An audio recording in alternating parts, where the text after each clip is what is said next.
Welcome back to the session, and let's delve into it. The first, what must political parties do to continue to thrive in an environment where there's a lot of jostling like this? The first, decision making of the parties must be within the framework of the party hierarchies and the party functionary, you know, elements. We have every party has the structures. So a functional party must have a clear structure in terms of dispute resolution mechanism, must have structures in terms of operation, must have a structure in terms of transition.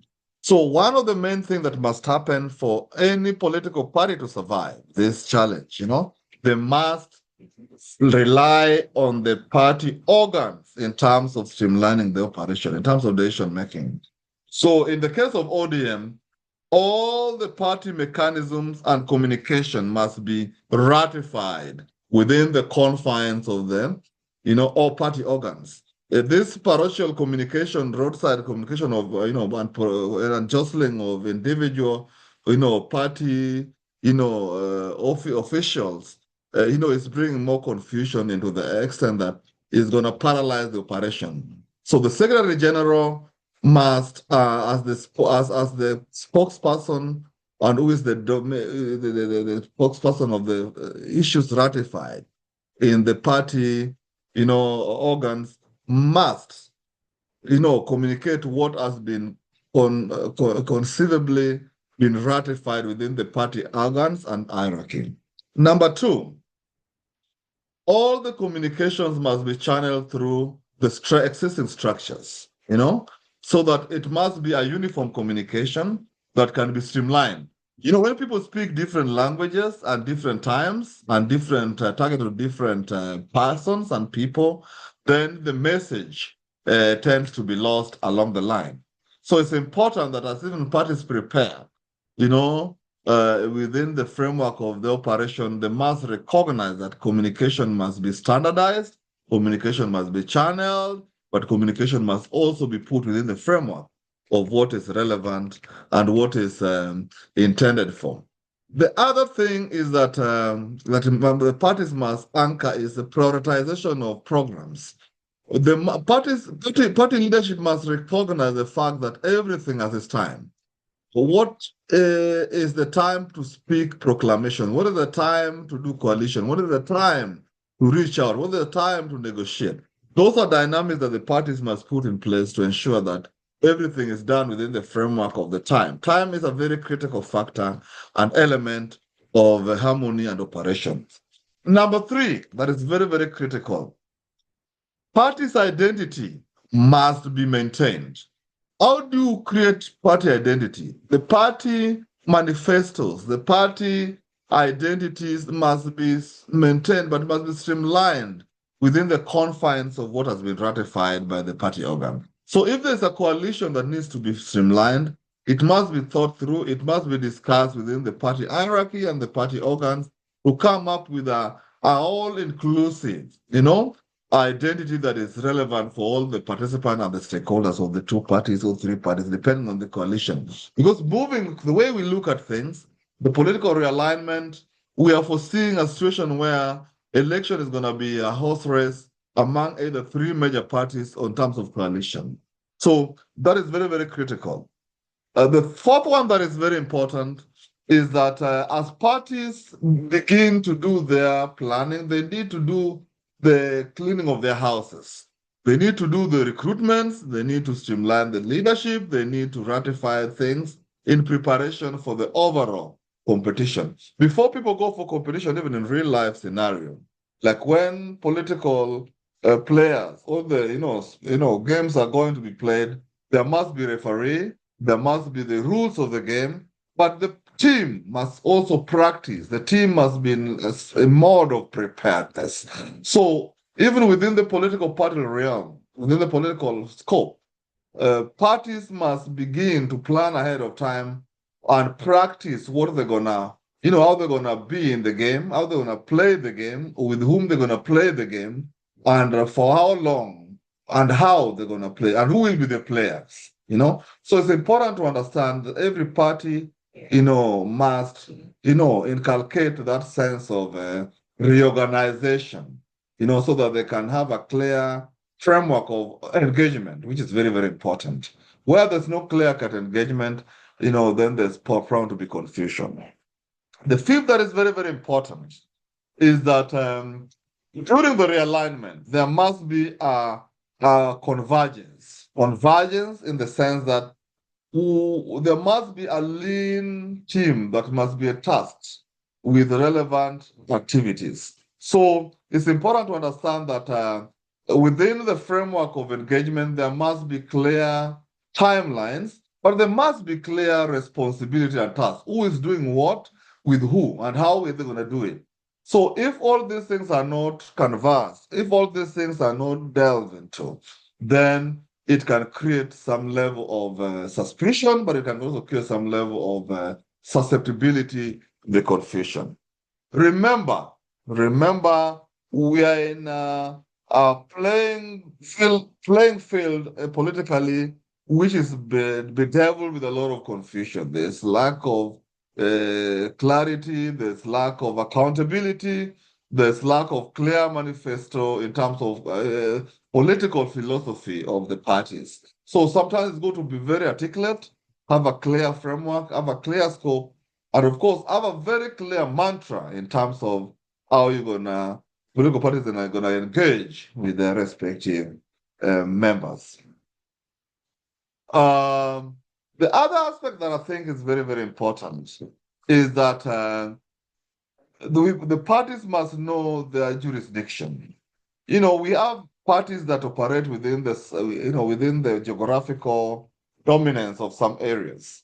They must go out, to widen their geographical domain so that they become, parties with a national outlook. We are going into electioneering process not as a fragmentation of parties, political parties that are tribal inclined. We want parties with national outlook that can practice the politics of change, the politics of development, the politics of accountability, so that we demystify the politics of sycophancy, the politics of money, distribution, the politics of slogan rearing, where people are not all held to account. We want to interrogate the leadership. We want to interrogate the candidates so that we get to, elect leaders who are worth their salt, leaders who will have some relevance in terms of practice, but there's also some relevance in terms of accountability, but also commitment to the, scope of what they promise the electorates. So, as we face all this in conclusion, where are we? Where do we want to go? And how do we want to go? Those are questions that we were to discuss today, and those are the framework upon which our discussion has been anchored. Where are we? The where are we question is a very important question that each and every political party, whether in government, whether in the opposition, must answer. Where are they? They must take a stock of where they are in terms of membership, in terms of the state of preparedness. Where do they want to go? They also must, understand. In order to reach where they want to go, in terms of destination, there must be some sense of preparedness, and they must fit within the shoe and the scope of what they want to achieve.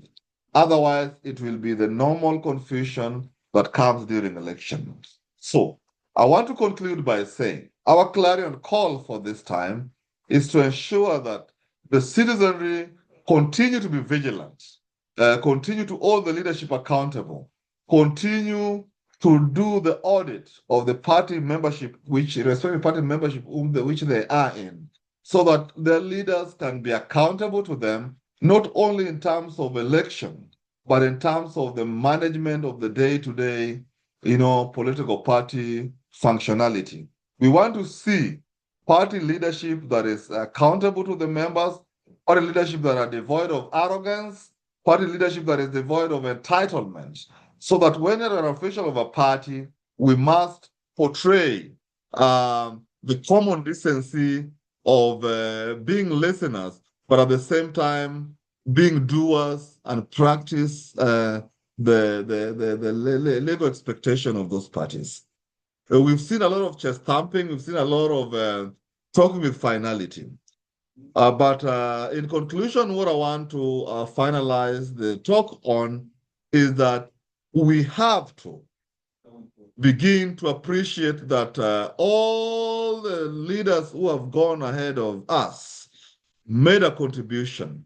But we can't live on a perpetual doctrine of allegiance and doctrines of having a shortcut and excuse for leadership when they cannot, fulfill their mandate. We know that we lost the patriarch, party leadership of ODM, Honorable Raila Odinga. Let his soul rest in peace. But it needs to be, it needs to be celebrated. But the party also must start the way forward that is devoid of continuous inference of a leader who made a contribution and has rested. What can you now spearhead the legacy without jostling the Raila told me this or Raila told me that. This is what Baba said. Who told you? The whole matrix is now not about Baba. It's about the citizen. It's about the philosophy of change. It's about fulfilling the mandate of the common citizenry. So I think all these party leaders and officials who continue to invoke the name of Honorable Raila, I think they need to tone down. They need to focus on important things. Raila made the contribution, ran his race, completed his task, left a positive legacy, and that legacy needs to be built on a foundation of continuity. And we can't live in a foundation of continuity if we continue to be on a perpetual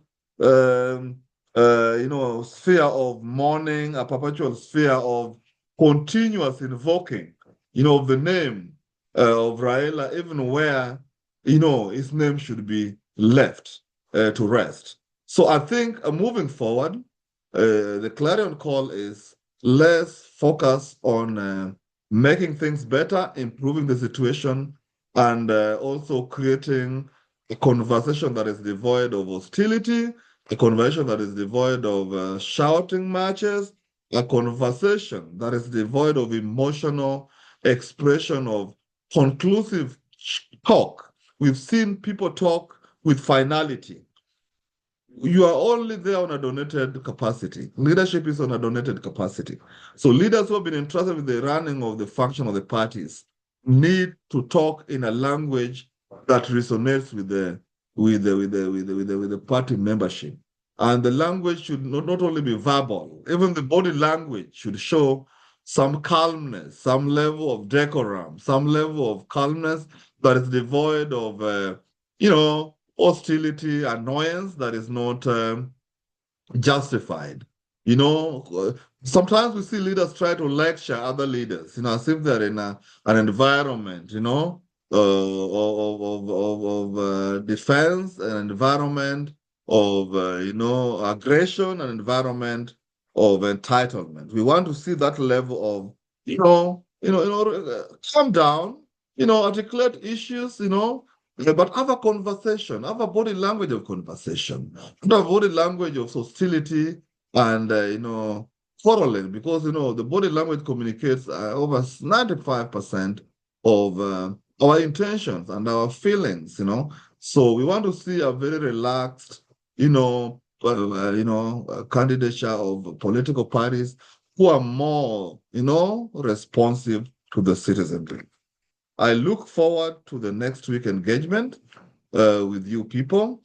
And I know we'll meet with CT next week to go through the dichotomy and investigative aspect of the key elements that we need to focus on, especially as we face the 2027.